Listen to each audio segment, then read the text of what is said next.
Chapter 28. In the Lair of Injun Joe.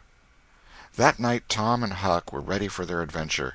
They hung about the neighborhood of the tavern until after 9, one watching the alley at a distance, and the other the tavern door. Nobody entered the alley or left it. Nobody resembling the Spaniard entered or left the tavern door. The night promised to be a fair one, so Tom went home with the understanding that if a considerable degree of darkness came on, Huck was to come and "mow," whereupon he would slip out and try the keys.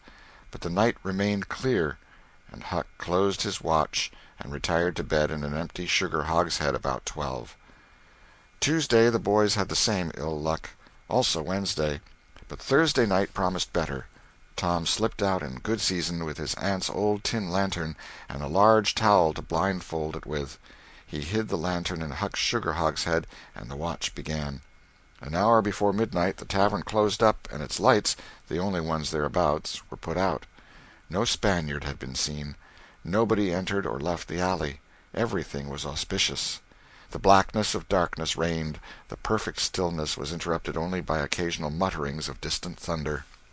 Tom got his lantern, lit it in the hogshead, wrapped it closely in the towel, and the two adventurers crept in the gloom toward the tavern. Huck stood sentry, and Tom felt his way into the alley. Then there was a season of waiting anxiety that weighed upon Huck's spirits like a mountain. He began to wish he could see a flash from the lantern. It would frighten him, but it would at least tell him that Tom was alive yet. It seemed hours since Tom had disappeared. Surely he must have fainted. Maybe he was dead.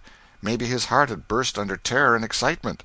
In his uneasiness, Huck found himself drawing closer and closer to the alley, fearing all sorts of dreadful things, and momentarily expecting some catastrophe to happen that would take away his breath.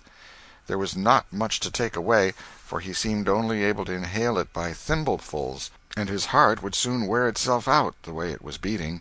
Suddenly there was a flash of light, and Tom came tearing by him. "Run!" said he. "Run for your life!" He needn't have repeated it. Once was enough. Huck was making 30 or 40 miles an hour before the repetition was uttered. The boys never stopped till they reached the shed of a deserted slaughter-house at the lower end of the village.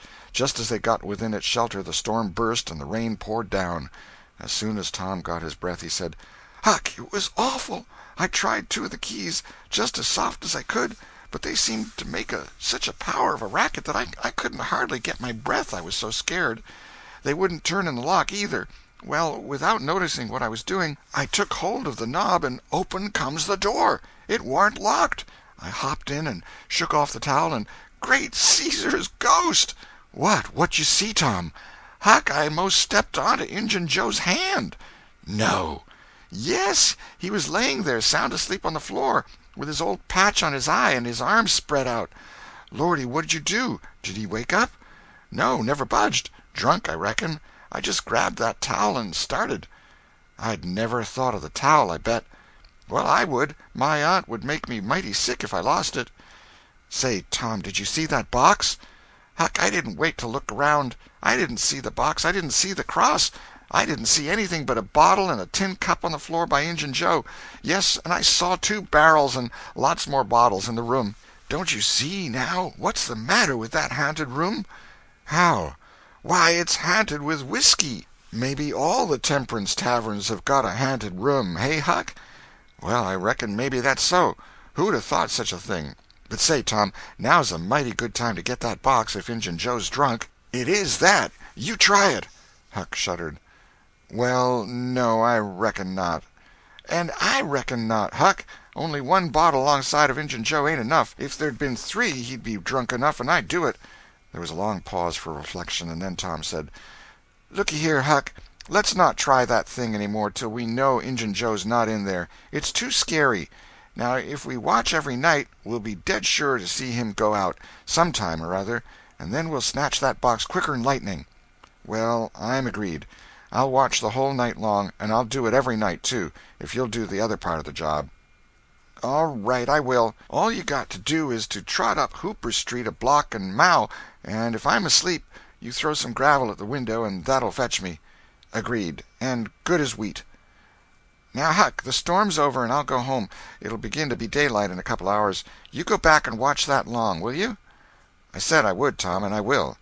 I'll haunt that tavern every night for a year. I'll sleep all day and I'll stand watch all night." "That's all right. Now, where are you going to sleep?"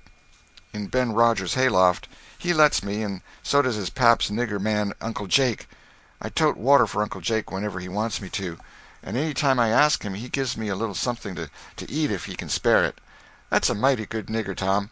He likes me, because I don't ever act as if I was above him. Sometimes I set right down and eat with him, but you needn't tell that. A body's got to do things when he's awful hungry he wouldn't want to do as a steady thing. Well, if I don't want you in the daytime, I'll let you sleep. I won't come bothering round. Any time you see something's up in the night, just skip right around and meow." End of chapter 28.